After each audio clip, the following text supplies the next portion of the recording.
السلام عليكم ورحمة الله وبركاته. إن الحمد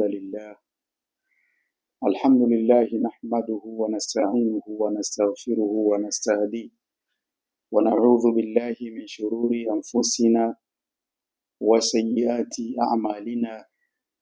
من يهده الله فلا مضل له ومن يضلل فلا هادي له.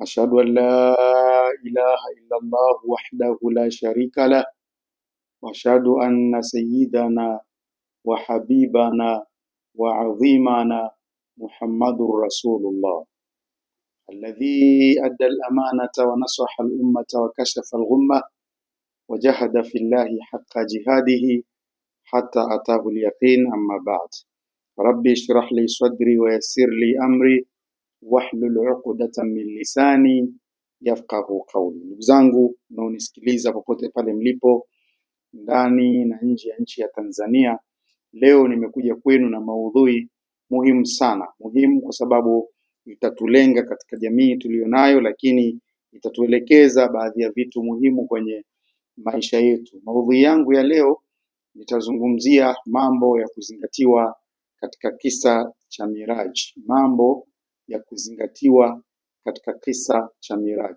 Kama tunavyoelewa, katika mwezi wa Rajab, wanasema tarehe ilikuwa ni tarehe 26 mwezi wa Rajab, kuna matukio yalitokea makubwa sana yanaleta bishara njema katika Uislamu na ni katika alama za kujua na nguvu ya Mwenyezi Mungu Subhanahu wa Ta'ala. Tukio lenyewe ni la mtume kutoka Baitul Haram kwa maana Maka na kuelekea Baitul Muqaddas kwa maana Palestina na kuelekea mbinguni kama riwaya zinavyotueleza. Hili ni tukio kubwa sana katika jamii ya Kiislamu. Ni tukio kubwa, sio la kulichukulia poa. Ni tukio ambalo limekuja kuonyesha power ya Allah mwenyewe. Ndio maana Mwenyezi Mungu wakati analipresent tukio hili katika Qur'ani alizungumza kwa lugha ifuatayo. Alisema subhanalladhi asra bi'abdihi laylan min almasjidil harami ila almasjidil aqsa. Allah anasema ametakasika Mola ambaye amempeleka mtume wake. Allah alianza kwa nukta ya kusema yeye ndiye aliyempeleka mtume wake. Unajua hapa kuna mushkili mmoja. Allah aliposema yeye ndiye amempeleka, alikuwa anamaanisha kwamba kama wewe utakuwa na mashaka yoyote ya hii safari ya mtume kutoka Maka kwenda Baitul Muqaddas mpaka mbinguni, kama kuna mashaka yoyote yatakupata, ukumbuke aliyeisababisha na aliyempeleka hii safari ni Allah. Hakujipeleka mwenyewe, wala sio safari ambayo mtume aliibuni tu akasema nataka kwenda Baitul Muqaddas, nataka kwenda mbinguni, bali Allah ndo alisimama katikati.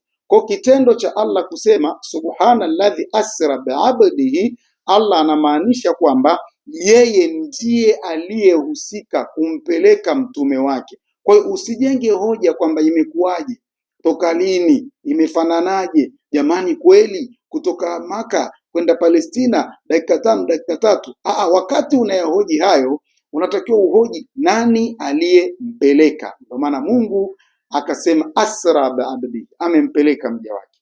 Lakini nukta na pointi ya mada yangu sija kusudia hapo. Pointi ya mada yangu leo nitazungumza mambo manne tunayojifunza katika safari ya Isra'i wal Miraj. Mambo manne. Jambo la kwanza nitazungumzia kuhusiana na maisha ya mtume kabla ya Isra. Maisha ya mtume kabla ya Isra'i wal Miraj. Mtume aliishi vipi katika nchi ya Maka? Sababu iliyopelekea mpaka Allah akampeleka mtume wake katika hii safari. Jamhuri ya wanawachuoni wanatuambia Mtume sallallahu alaihi wasallam pale Maka aliishi katika maisha magumu na mazito mno baada ya kuondokewa na vipenzi vyake viwili, yani Sayyidina Abi Talib na Sayyidatuna Khadija. Mama Khadija alikuwa ni mwanamke aliyekuwa akimpambania Mtume Muhammad sallallahu alaihi wasallam, na hakuna jambo zuri na kubwa katika maisha ya mwanamume kama kupata mke anayempambania yeye.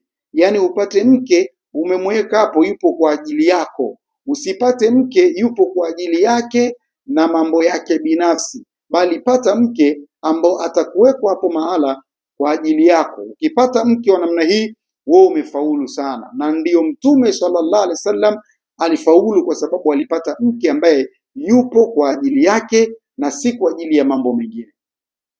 Kwa hiyo wakati Makureishi wanahangaika kumtesa Mtume, wanamnyanyasa na kumdhalilisha, Bi Khadija hakujali sifa anazopewa Mtume mbaya na watu wa Maka, hakuzijali.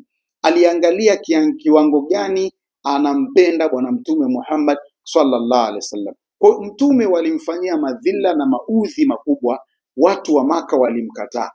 Na hapa tutajifunza kitu. Sio kila anayepigwa vita, sio kila anayezungumzwa vibaya hafai. Kuna wengine wanapata bahati mbaya tu, wanazungumzwa vibaya, lakini ukiwafuatilia utaona kazi zao ni very nice, wanafanya kazi nzuri na ni watu wazuri sana, lakini tu jamii imeamua kuwapiga vita. Mfano tunaupata hapa kwa bwana Mtume Muhammad sallallahu alayhi wasallam. Huu ni mfano tosha.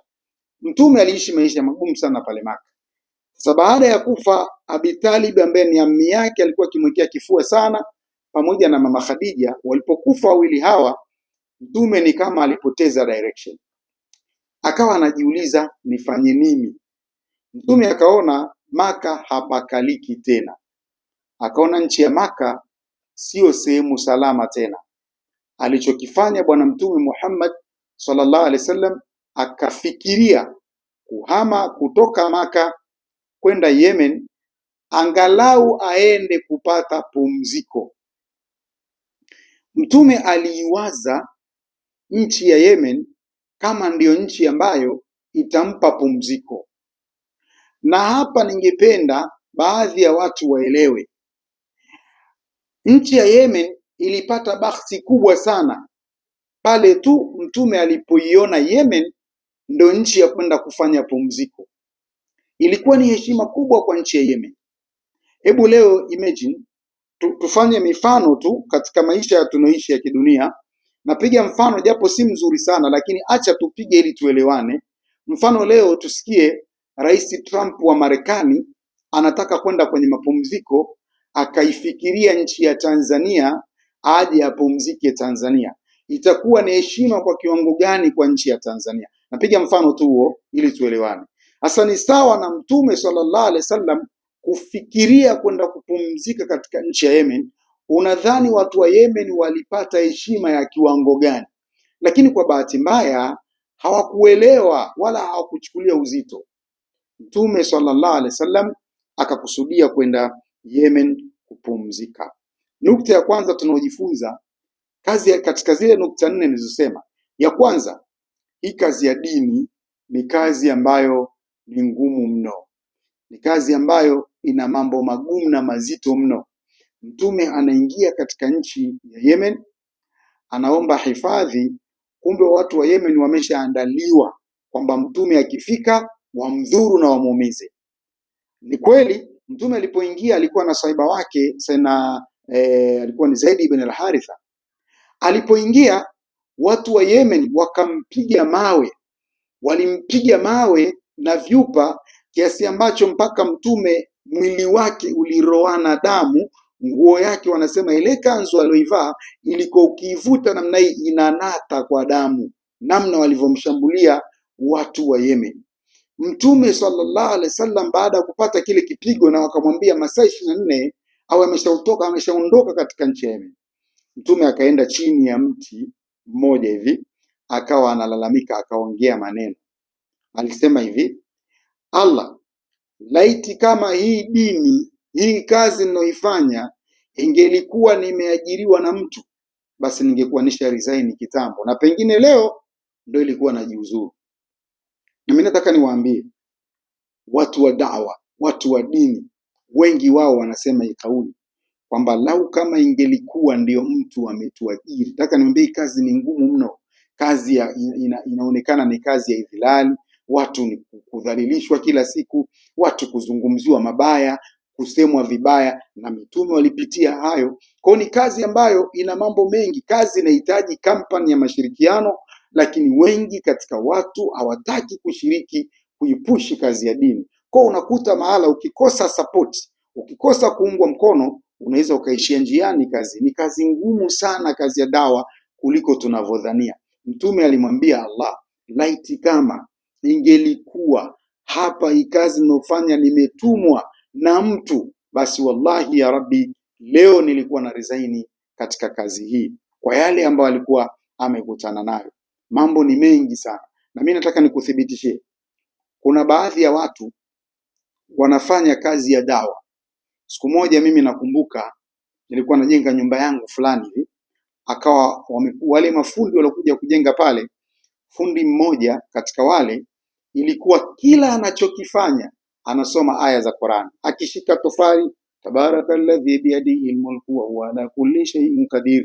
Akienda kujenga hiki, akijenga Yasin wal Qur'anil hakim, akishika hiki sabbih isma rabbikal a'la. Mara nyingine anapiga mashairi, amin tadhakuri jirani bidhi salami mazaji tadamu anjara min mukulatin bidami amhabbati rihu min tilkai kadhimatin wa madhal barqu fi dhalma'i min nidhami. Mara akitoka hapo anakuja kunukuu hadithi, qala Rasulullah sallallahu alaihi wasallam. Hali ya kuwa yule wana akanishughulisha sana, nikasema huyu mbona anaonekana ni msomi na ilmu yake inahitajika mahala hii, kwa nini yuko hapa? Nikamfuata, bwana mkubwa, samahani bwana, wewe unaonekana umekaa chuo. Nasema sana, mashallah, na mimi ni mwalimu wa madrasa pia. Nikamwambia sasa, wakati huu unajenga huko, sababu tuna wiki nzima huko hapa, unajenga madrasani, umemwacha nani? Akasema nimewaacha wanafunzi wasomeshane wenyewe kwa wenyewe. Nikamuuliza kwa nini? Akasema sasa nikikaa darasani shekhe, nitaendeshaje maisha yangu? Na kama unavyojua wazazi wetu wa Kiislamu wengi wao hawataki kusaidia madarisi, hawataki kusaidia walimu madrasa. Kwa nikisema nikae darasani nisomeshe, sawa, nitasomesha, lakini nitapata wapi kijio? Kwa at least nikipata kibarua kama hivi na kuja kufanya, niweze kulipa kodi ya nyumbani kwangu, niweze kununua nguo za watoto wangu na mke wangu, niweze kununua chakula cha watoto wangu na mke wangu, niweze hata kuwasomesha watoto wangu. Utaona kwamba hizi kazi ni ngumu kwa kiwango gani kuzifanya bila kupata mashirikiano. Sasa bwana Mtume sallallahu alaihi wasallam yupo katika mti huu, anamwambia Mwenyezi Mungu, lau kama ingelikuwa kazi hii nimetumwa na mtu, basi ningekuwa nisharesign sasa hivi. Allah akamtuma Jibril alayhi salatu wasalam, akamwambia nenda kwa mtume wangu, muulize anataka tufanye nini. Akaambiwa mtume, angalia kushoto na kulia. Jibril anakuja anambia, ya Muhammad, undhur ila yaminika wa undhur ila shimalika.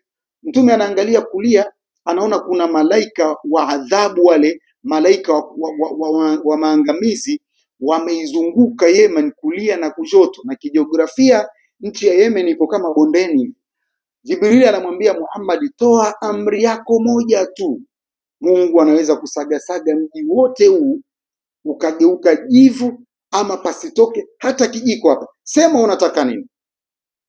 Just imagine, Mtume sallallahu alaihi wasallam ameteswa, nimekwambia ameteswa, amepigwa, amedharauliwa, wamemtesa sana, lakini mwisho wa siku anaambiwa kwamba aseme anataka Mungu afanye kitu gani. Sayyidina Muhammadin sallallahu alaihi wasallam, kama Allah anavyomsifu katika Qur'an, anasema laqad ja'akum rasulun min anfusikum azizun alayhi ma anittum harisun alaykum bilmu'minina raufur rahim. Allah anamsifu mtume, anasema laqad ja'akum rasulun min anfusikum azizun alayhi ma anittum harisun alaykum bilmu'minina raufur rahim. Mtume kwa waumini ni mpole kisha mwenye huruma. Mtume akauthibitisha hapa upole wake.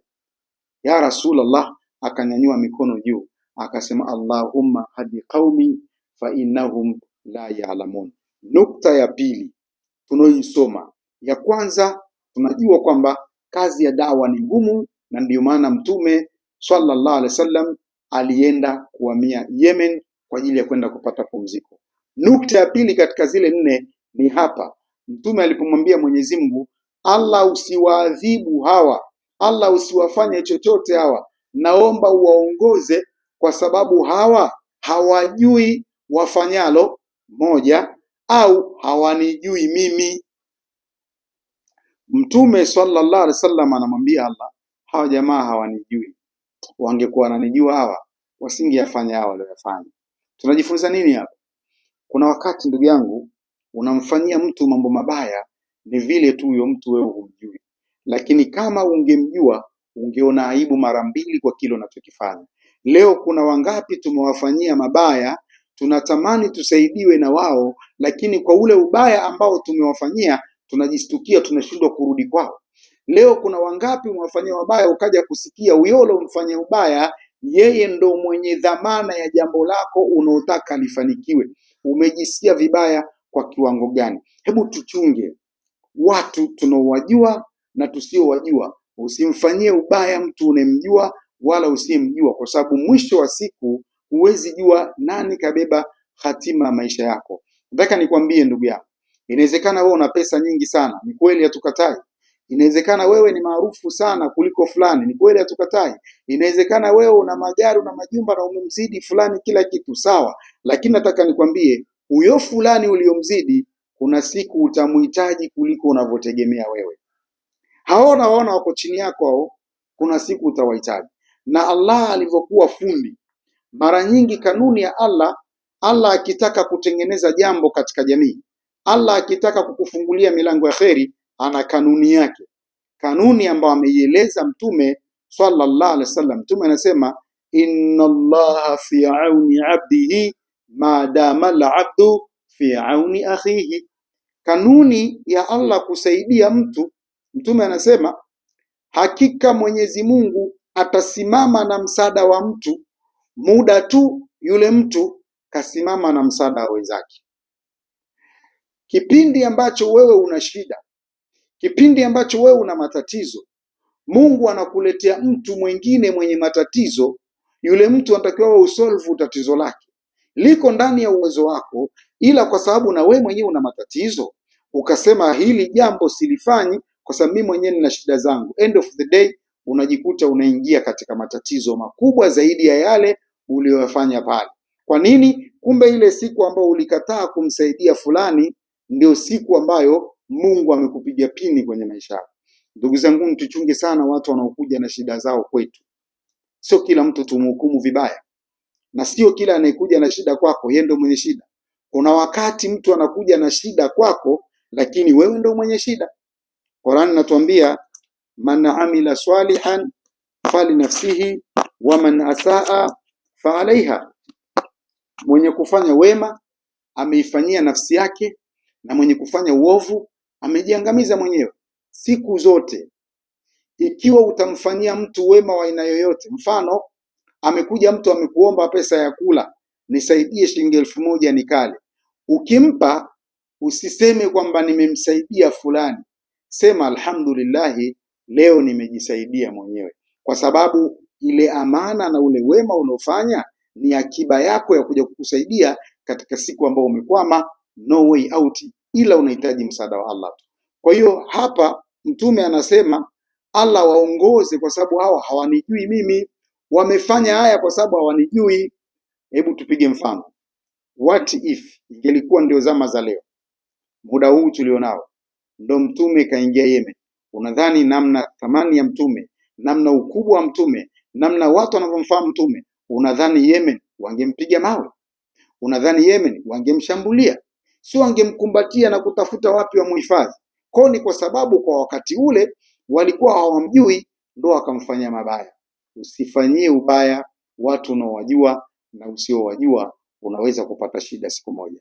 Hiyo ni nukta ya pili katika kisa. Tunajifunza kwamba usimfanyie mtu ubaya unayemjua na usiyemjua. Watu wa Yemen wangelimjua Mtume, nina imani kubwa wangelimjua kwa hadhi na nafasi yake, wasingethubutu kujaribu kufanya hilo walilolifanya, ni vile hawakumjua. Kwa ndugu zanguni, baraka zetu Allah ameziweka kwa watu dhaifu kuliko sisi.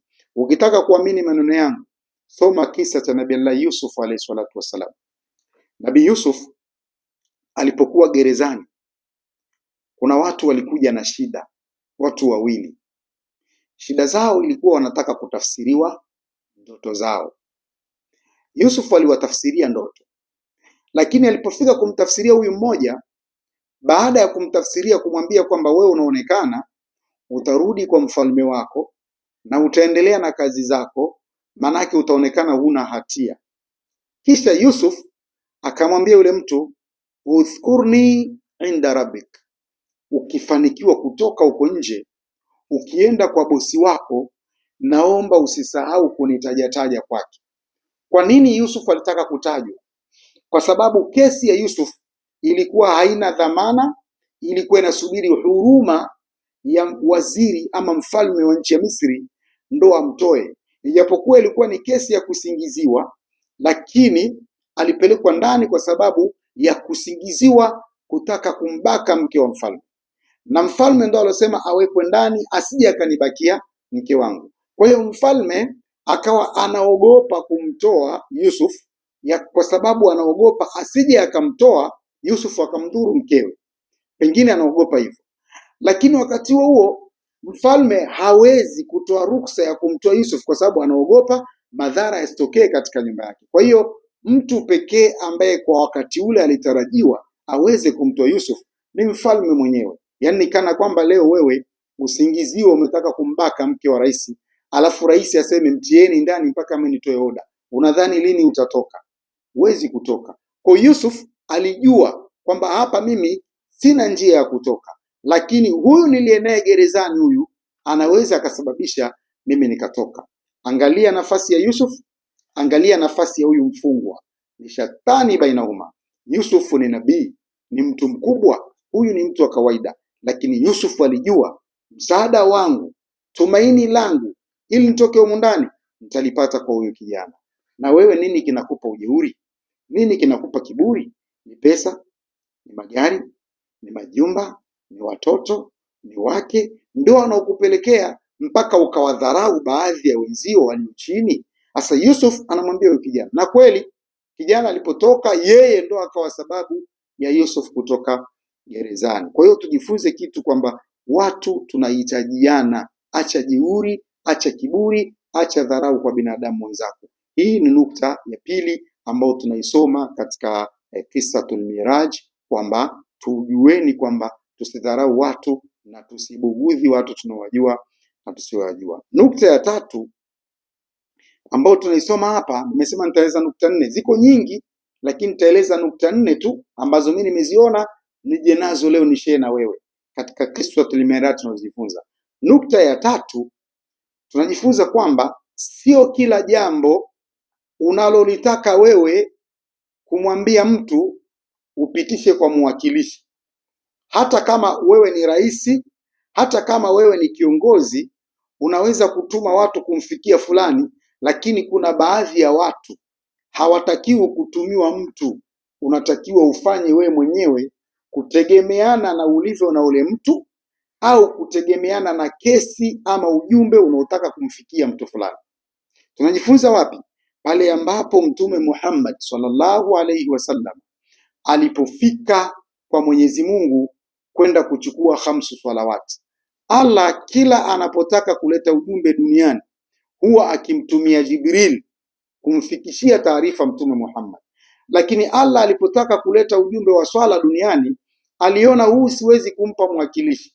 Na si kwamba wewe ambaye labda unafanya kazi ya messenger kwenye ofisi fulani, ukiona siku bosi wako kaamua mtu fulani kumwendea mwenyewe ama kumpigia simu direct, si kwamba hakuamini tena, si kwamba hataki kufanya kazi na wewe tena, bali kuna wakati kuna ladha na utamu kuzungumza na mtu direct. Hawa viongozi na watu wakubwa by the same times wanafili hiyo kitu, na ndiyo maana Allah subhanahu wa ta'ala akamchukua mtume moja kwa moja aje amkabidhi swala 5. Kwa hiyo tunajifunza hapa jambo la tatu kwamba si kila ujumbe utapelekwa na mtu na si kila uwalishi utaalikwa na mtu. Kuna uwalishi mwingine lazima wewe umfate mtu au yule mtu umwambie njoo kwa nafasi yako na kwa mamlaka yako. Kwa utakuta ndo maana kuna wengine wakialikwa harusi anapewa tu kadi, mtu fulani mpelekee, na kuna wengine hualikwa mitandaoni, na kuna wengine hupigiwa simu,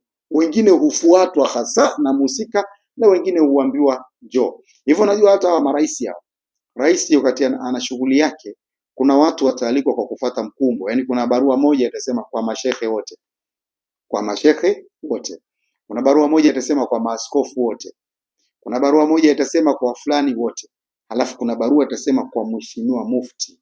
Kuna barua itasema kwa mheshimiwa askofu mkuu. Kuna barua itasema kwa mheshimiwa mzee Jumbe. Unaona namna hiyo? Sasa sio kila kitu tutashare kufikishiwa mtu kupitia ujumbe. Kuna vitu vingine unafata direct. Ndio pale Allah alipoamua kumleta mtume moja kwa moja. Pointi ya 4 katika zile 4 nilisema nitazungumza. Pointi ya 4 ni kwamba tunafundishwa katika kisa hichi, maisha yale ya ndotoni uko uwezekano ya kuyaishi reality. Yani kuna maisha fulani huwa tunayaota kwenye ndoto. Sasa maisha yale kuna uwezekano mkubwa wa kuja kuyaishi kiukweli.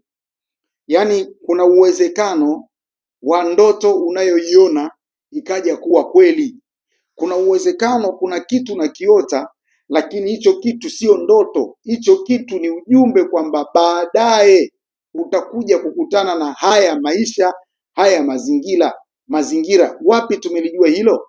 Wakati mtume kabla hajaenda safari yake aliota kwanza, lakini pili mtume aliyaona mambo akiwa kwenye safari yake ambayo aliambiwa siku fulani. Kwa mfano pale alipoambiwa shuka na uswali hapa Kutaiba, aliposwali pale Madina, akaulizwa unapajua wapi uliposwali? Akasema sijui. Akaambiwa hapa utahamia siku ambayo watu wako watakufukuza.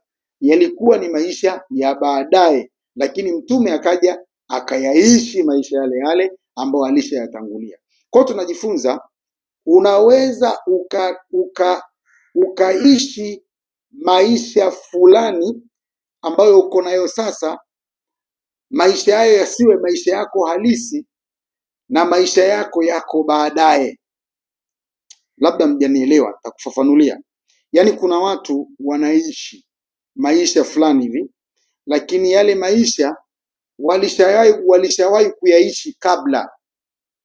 Wanayaishi sasa wakidhani ndo wapo muda huu, lakini kumbe uliwahi kuyaishi kabla yale maisha. Uliwahi kuyaishi kabla vipi? Roho yako na nafsi yako ilishawahi kuyaishi hayo maisha. Unajua sisi tumeumbwa katika partition mbili. Tumeumbwa kiroho, tumeumbwa kimwili, physically and spiritually. Sasa roho zetu ziko mbele ya wakati. Roho zetu ziko mbele ya wakati. Kuna jambo wewe hujalifanya, roho yako tayari shafanya. Kesho yako, yani wewe hapo ulipo sasa hivi, mwili wako uko hapa, roho yako imeshafika kesho yake. Na ndiyo maana kuna ndoto utaziota, alafu jambo utakuja kutokea mwakani, au itakuja kutokea baada ya siku 3, au itakuja kutokea baada ya wiki moja. Kwa nini? Kwa sababu hayo ndiyo maisha halisi ambayo unatakiwa kuyaishi. Hizi nukta 4 ambazo nimependa tuzishare kwa pamoja, tunazojifunza katika Qissatul Miraj. Nukta ya kwanza, tunajifunza kwamba maisha ya dini ni maisha yanayohitaji uvumilivu, yanahitaji nguvu kubwa, yanahitaji kujitoa kwelikweli. Ikiwa mtume mwenyewe wakati anaitangaza dini, anamtangaza Allah, alifikia mahali alipatwa na matatizo mpaka akasema, kama Qur'an inavyosema, mtume akasema mata nasrullah. Allah akatuambia am hasibtum an tadkhulul jannata walamma yatikum mathalu alladhina khalu min qablikum massatuhumul ba'sa wadh-dharra wazulzilu hatta yaqula ar-rasul walladhina amanu ma'ahu mata nasrullah. Mtume na ubingwa wake wa subra na ubingwa wake wa uvumilivu, lakini ilifika mahala akamwambia Mungu, utatunusuru lini? Yale maudhi aliyopata pale Maka yalimpelekea mtume kutamani kupata nusura kutoka kwa Allah. Hiyo ni nukta ya kwanza. Nukta ya pili, tumesema usimdharau mtu usiyemjua. Mtume aliwaambia pale Yemen kwamba Allah waongoze kwa sababu hawanijui mimi ni nani. Nukta ya tatu, tumesema sio kila jambo utawatumia watu. Kuna jambo lingine mtu anatakiwa ufanye mwenyewe, ama ukutane na mtu live, usitume wajumbe katika kila jambo. Wapi tumepata? Pale ambapo mtume kaenda mbinguni kufuata swala 5 tu na kurudi, wakati iliwezekana Allah kuutuma ujumbe kupitia Jibril. Nukta ya 4 tumepata hapa, maisha ya ndotoni tunaweza tukaishi katika uhalisia. Simaanishi safari ya mtume ilikuwa ya ndoto, lakini kwa namaanisha kuna maisha tunayoona katika usingizi wetu, alafu baadaye yale maisha tunaweza tukayaishi kweli. Yakiwa mazuri tunaweza tukayaishi, yakiwa mabaya tunaweza tukayaishi. Mwenyezi Mungu atujalie kila la kheri, Allah atunusuru katika kila mahala tulipokosea, na Allah atupe kheri na afya njema. Walafu minkum. Wassalamu alaikum warahmatullahi wabarakatuh.